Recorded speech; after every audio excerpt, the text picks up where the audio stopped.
নমস্কার। অন্নপূর্ণা যোজনায় স্ট্যাটাস দেখার অপশন কিন্তু আবারও চালু হয়ে গেছে। অর্থাৎ সিটিজেন পোর্টাল কিন্তু আবারও চালু হয়ে গেছে।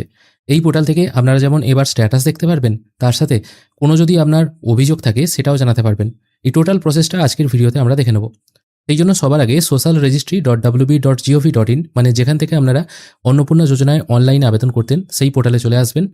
এখানে আসার পর অ্যাক্সেস সিটিজেন পোর্টাল বলে একটি অপশন আছে, এখানে ক্লিক করবেন। এখানে ক্লিক করার পর আপনার জেলা নির্বাচন করবেন, যে জেলার আপনি মানুষ। তারপর আপনার ফোন নাম্বারটি পুট করবেন। ফোন নাম্বার বলতে সেই ফোন নাম্বারটি আপনি পুট করবেন যেটা অনলাইনে যখন আপনারা ফর্ম ফিল আপ করেছিলেন তখন যে ফোনে আপনার ওটিপি এসেছিল সেই ফোন নাম্বার পুট করবেন। এখানে ক্যাপচা পুট করে রিকোয়েস্ট ওটিপি করবেন। তাহলেই কিন্তু আপনার ফোনে একটি ওটিপি চলে আসবে। ওটিপি পুট করলেই আপনারা সোজাসুজি এই পেজে চলে আসবেন। এখান থেকে কিন্তু আপনারা স্ট্যাটাস দেখতে পারবেন। এখানে যে ব্যক্তির আমরা স্ট্যাটাস দেখব, এখানে দেখুন দেখাচ্ছে অ্যাপ্লিকেশন সাবমিটেড, মানে এনার অ্যাপ্লিকেশন সাবমিট হয়ে গেছে। হেড অফ দ্য ফ্যামিলির নাম এখানে শো হচ্ছে। একটু নিচের দিকে চলে এলে এখানে অনলাইনে যিনি আবেদন করেছেন তার অ্যাপ্লিকেশন নাম্বার শো হবে, কটার সময় তিনি ফর্ম জমা দিয়েছিলেন সেটা শো হবে, তার সাথে ওই পরিবারে কতজন মেম্বার টাকা পাচ্ছে সেটাও কিন্তু শো হবে। যদি টাকা পায় সেক্ষেত্রে অ্যাপ্রুভ লেখা থাকবে। যদি টাকা কোনো কারণে আটকে যায় বা অবজেকশন চলে আসে সেক্ষেত্রে কী কারণে অবজেকশন বা ব্যাংকের যদি কোনো প্রবলেম থাকে সেটাও কিন্তু এখানে শো হবে। তার সাথে মেম্বারদের নাম এখানে কিন্তু শো হবে। এইভাবে কিন্তু আপনারা স্ট্যাটাস দেখতে পারবেন এবং এখানে কার কী স্ট্যাটাস দেখাচ্ছে সেটাও অবশ্যই কমেন্ট করে জানাবেন। এবার দেখব আমরা অভিযোগ কি করে আপনারা জানাবেন। অভিযোগ জানানোর জন্য একদম ওপরের দিকে অবজেকশন অ্যান্ড ক্লেম বলে একটি অপশন আছে। এই অবজেকশন অ্যান্ড ক্লেম এই অপশনে আপনাকে ক্লিক করতে হবে। এখানে আপনারা অভিযোগ জানানোর জন্য দুটো অপশন আছে। একটা হচ্ছে যিনি ক্যান্ডিডেট আছেন তিনি নিজের অভিযোগ জানাতে পারেন এবং অন্য কারোর অভিযোগ জানাতে পারেন। আগে নিজের অভিযোগ কি করে জানাবেন সেটা আগে দেখে নেব। সেই জন্য ক্লেম বাই অ্যাপ্লিক্যান্ট এই অপশনে ক্লিক করবেন। তারপর একটু নিচের দিকে চলে এলে সেই ব্যক্তির অ্যাপ্লিকেশন নাম্বার, তার টোটাল ঠিকানাটা এখানে শো হবে এবং ওই পরিবারে টোটাল কতজন ফ্যামিলি মেম্বারের নাম আছে সেগুলো কিন্তু এই নিচের দিকে একটা একটা করে শো হবে। এখানে খেয়াল করে দেখুন, এখানে টোটাল যতজন মেম্বার আছে তার মধ্যে শুধুমাত্র দুজনই অন্নপূর্ণা যোজনা পাবে। সেই জন্য এই দুজনের পাশে কিন্তু গ্রিন টিক দেওয়া আছে, বাদ বাকিদের পাশে কিন্তু কোনো গ্রিন টিক দেওয়া নেই। এবার যদি আপনার মনে হয় আপনার ফর্মে কোনো কিছু ভুল হয়ে গেছে যার জন্য আপনি টাকা পাচ্ছেন না, সেক্ষেত্রে যার সমস্যা হয়েছে সেই ব্যক্তিকে আগে সিলেক্ট করবেন। তারপর রিজন ফর ক্লেম, কী কারণের জন্য আপনি ক্লেম করছেন বা অবজেকশন জানাচ্ছেন সেটা সিলেক্ট করবেন। এখানে দেখুন দুটো অপশন আছে, আবেদনের বিবরণ ভুল আছে, তারপর এখানে বলা হয়েছে ভুলবশত অযোগ্য হিসাবে চিহ্নিত করা হয়েছে বা আবেদন প্রত্যাখ্যান করা হয়েছে। যদি দেখা যায় আপনার আবেদনে কোনো ভুল আছে যার ফলে আপনি টাকা পাননি, তাহলে এই অপশানে টিকমার্ক দেবেন। যদি দেখা যায় আপনি অন্নপূর্ণা যোজনা পাওয়ার সমস্ত ক্রাইটেরিয়া ফুলফিল করেছেন, আপনি টাকা পাওয়ার যোগ্য, কিন্তু তা সত্ত্বেও আপনাকে মার্ক করা হয়েছে আপনি অন্নপূর্ণা যোজনায় টাকা পাওয়ার জন্য এলিজিবল নন, সেক্ষেত্রে আপনাকে সেকেন্ড অপশন চুজ করতে হবে। অন্যথায় ফার্স্ট অপশন, যেটা আপনার ক্ষেত্রে মনে হবে সেটা সিলেক্ট করবেন। অবশ্য যারা টাকা পাচ্ছেন তাদের ক্ষেত্রে তো এই অপশনে যাওয়ারই দরকার নেই, যারা টাকা পাচ্ছেন না তাদের ক্ষেত্রে এখানে যেতে হবে।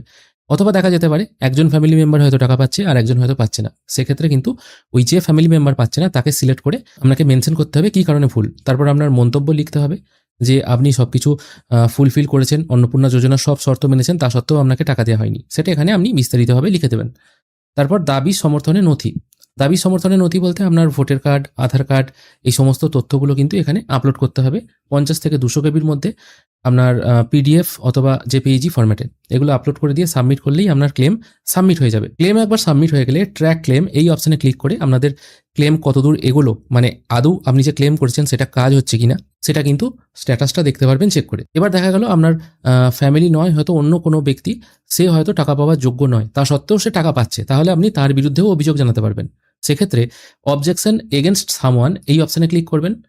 এখানে ক্লিক করার পর নাম, তার বাবার নাম, তার জেলা, এরিয়া, ব্লক এবং গ্রাম পঞ্চায়েতের নাম এগুলো এখান থেকে সিলেক্ট করে নেবেন।